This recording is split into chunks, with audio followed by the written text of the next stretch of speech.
Okay, welcome to the Backseat critique for Maze Runner, and basically There's an Irish person in shot. This is Cube crossed with Temple Run as a young adult adventure novel. I kept thinking, I want to play the act of this. It's okay. It was well acted.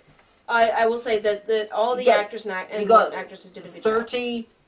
But they said they've been there for 3 years. That seems to be when it started, based on things. And they arrive every month. So there's 36. One of them comes up this thing into like this little glen. So about 8 of them have died. So okay, you have 26 or so teen guys all living together, and then suddenly, and they're all like, amazingly, they're really they're happy. They've got a nice organized community and stuff. They have a society. They have like little guilds in their society. They're ignoring that logic dictates that a bunch of teenagers creating a society together would resemble a crossing of prison and 4chan.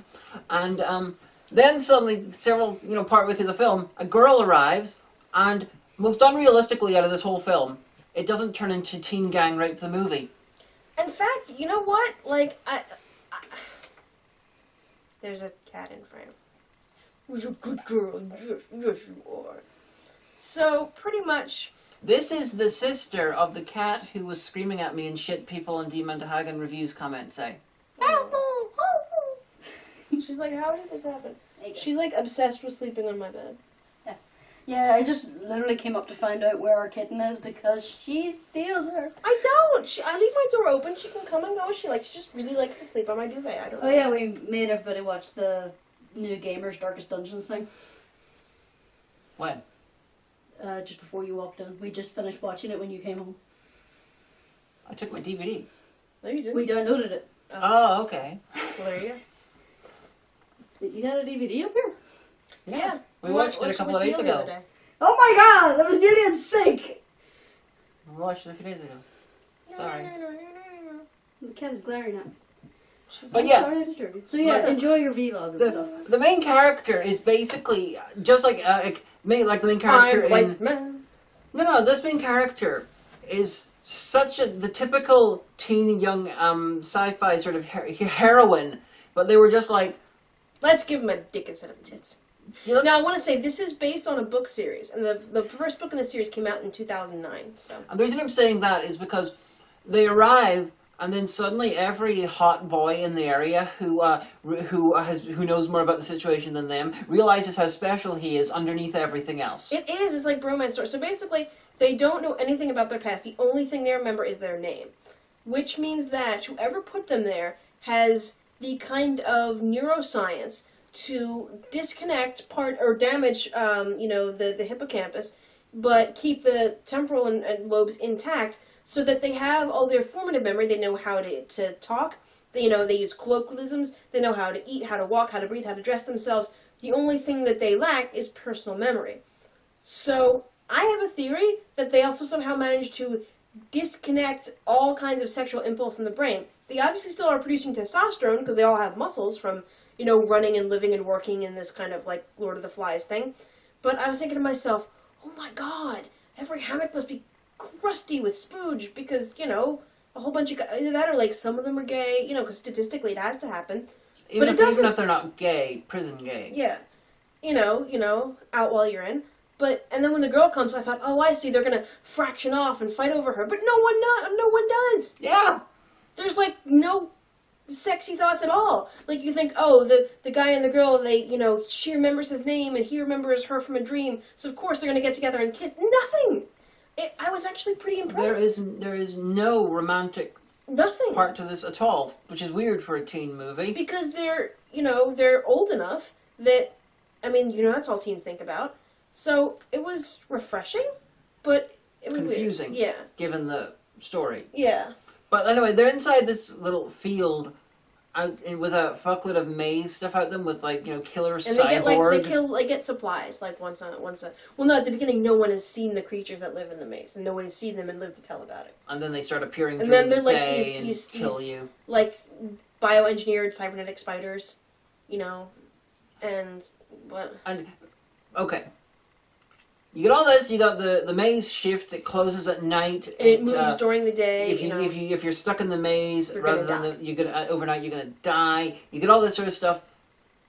this is all, but the maze goes for miles. They spent 3 years mapping the whole thing, trying to work out a way out, and there's like various sections to it and everything. There's this huge, it's like fucking huge thing, skyscraper-sized parts of it, and What?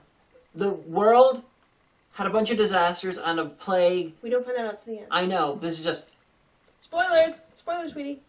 They spent the last amount of money... Several $trillion building this and the control scientific research thing underneath it. Post-apocalyptic society spent every single bit of manpower, money, and resources it had to build this. When there was a ruined city, apparently, like, the sun flared and scorched the earth, and then there was this brain virus called the flare, and that killed off most people except kids started being born that were immune to it. So they were like, oh, okay, well, we'll take these kids and experiment on them, but we have to put them into this huge maze where they'll probably die and go through Lord of the Flies time just to monitor their brain activity. And I'm like, look, if you have several $1 trillion to make a doom fortress with a maze inside, if you have the money that you have the decades it would take to build it, and you have the capacity for neuroscience that you can do such specific things in the brain, can't you hook them up to VR goggles? I mean, really? I mean, come on now. This massive maze it's in the middle of a fucking... It's the size of a city. And it's inside the Sahara Desert, or what looks like the Sahara Desert. But yeah, in the middle, they show like thunderstorms and rain passing through. It's like this verdant Garden of Eden. How is that happening? It's basically like green parts of Florida on the inside. Yeah, yeah. On the outside, it's the fucking Death Valley, so it's like, we not only built this thing, we've created a microclimate. And I thought, okay, well, maybe there's a sky dome over it. And that's how they're controlling the weather system. But there wasn't. Yeah, and then there's like bits where there's like, oh, so has anyone actually tried, climbing onto the top of the maze and looking down, and they're like, oh, we tried that, the ivy doesn't reach that far. And he's like, well, are you sure? Yeah, the ivy doesn't reach that far. There's many parts in the maze where it does. Yes. Ignore the fact that the ivy clearly reaches to the top of it, even on the book cover. Yeah. So, but one thing, I mean, like I said, it was very well acted. But here's the thing that I noticed, and I think I only noticed this because of the internet and, like, SJWs and stuff like that. It's a very diverse cast. And the thing is that the kid who'd been there the longest, Albie, was African American. There were a few other African American boys. There were Asian kids there. It was nice. One guy was Indian. It was nice of them to reincarnate River Phoenix, to make him play himself. He had like angry eyebrows. Yeah, it was looking like he did in Stand By Me, but like 5 years older and obviously not dead. With the exception of the main chosen one character being white, like pretty much everyone who lived was somebody of color, with the exception of the one Brit, who I guess he's kind of like exotic enough to be the stand-in for you.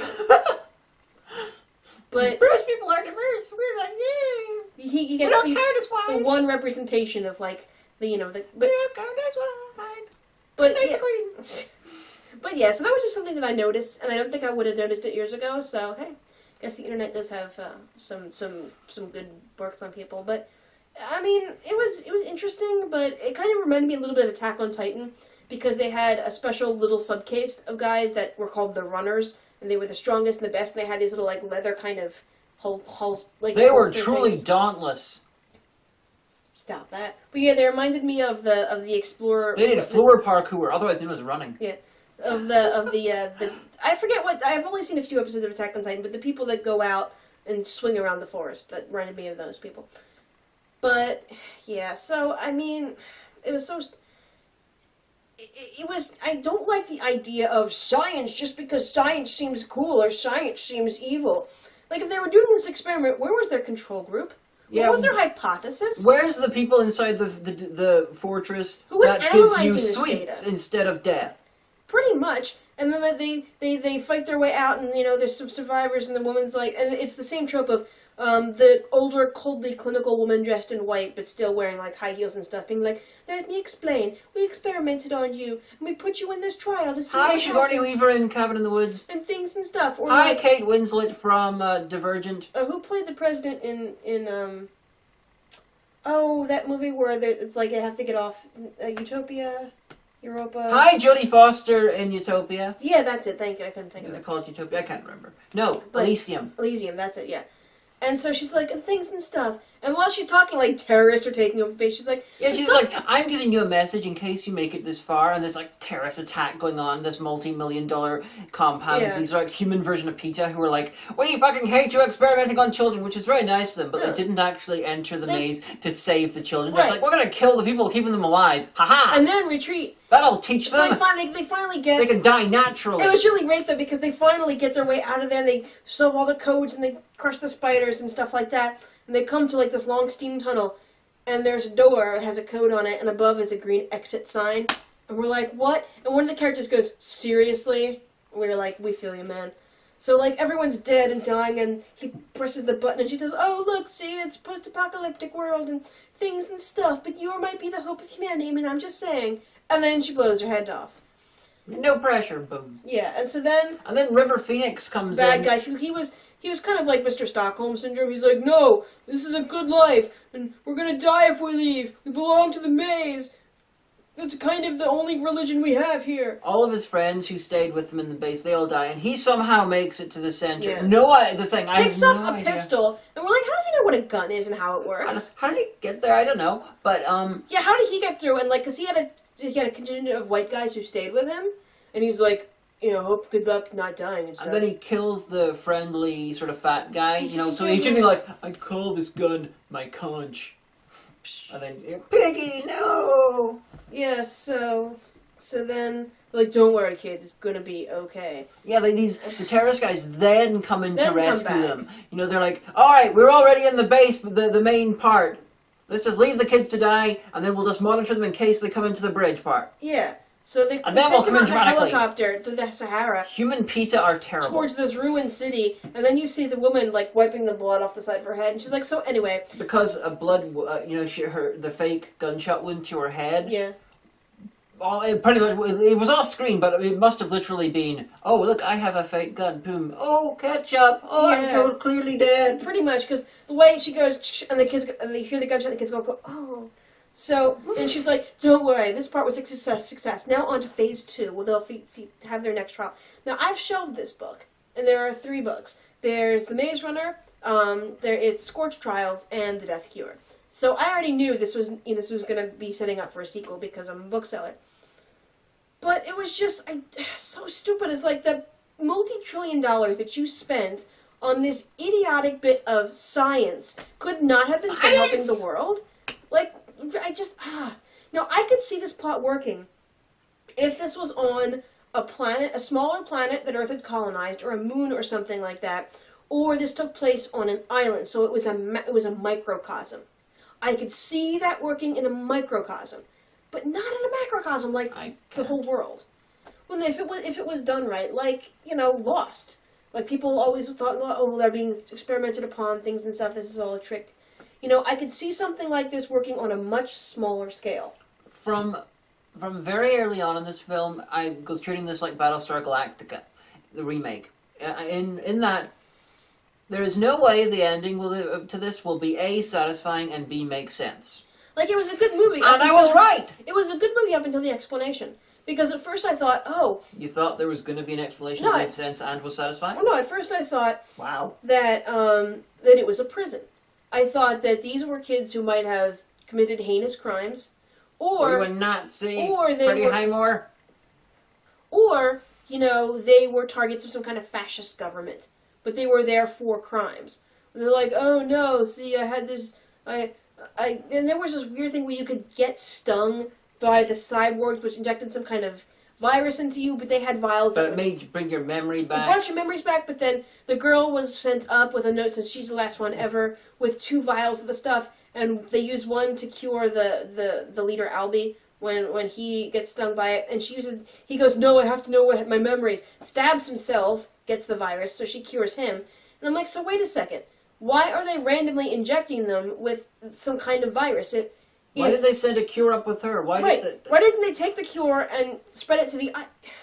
Why did It was just science for sci-fi science sake, and that's not how science works. You know, the only ending to this that could have made sense and made satisfying was if it was inscrutable aliens who were just fucking with them. Yeah.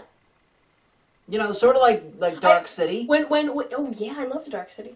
Backseat was great. Well, yeah, like when the movie was starting, I said, it's going to be a spoiler. They're all going to end up being rats. And I mean, I could see it if it was just some kind of omniscient power just fucking with people. But, like, oh, see, we spent countless trillions of dollars on a dying planet to build a fortress to test you in ways that are completely unnecessary. What? Then 1 or 2 continents over, What? Christopher Nolan's building a space shuttle for Matthew McConaughey. Yeah, because that was one of the trailers. But here's the thing, though. See, if some of these children are being born immune, doesn't that in fact point not to the secret to immunity must be in their brain, but to the fact that eventually humans will develop immunity to anything, be it a biological agent, be it a virus? There will always be a certain percentage of survivors. Always. So why They'll not just either rely get on... immunity or the species will die out. Right. So why not just rely on the resiliency of your population, try to quarantine the best you can, and accept that there will be a great deal of life lost. But if human life is to continue, it's going to be the people who have that immunity who You will could have spent. live You on. could have built a $300 trillion casino, Yeah. or you like could a have water sunk park. all of that money into biological research. You can create fucking spider cyborgs. Why didn't you give, the people who had the virus, why didn't you give them the ability Why didn't to... you remove their brains and give them like cyborg spider Yes. bodies? Well, no, because their brains would be infected. They would still go mad. Because it was a virus that attacked the brain. Maybe that's what those things were. Oh, that's true. But here's the thing, though. You could have, the money you spent on that complex, you could have built the positronic brain.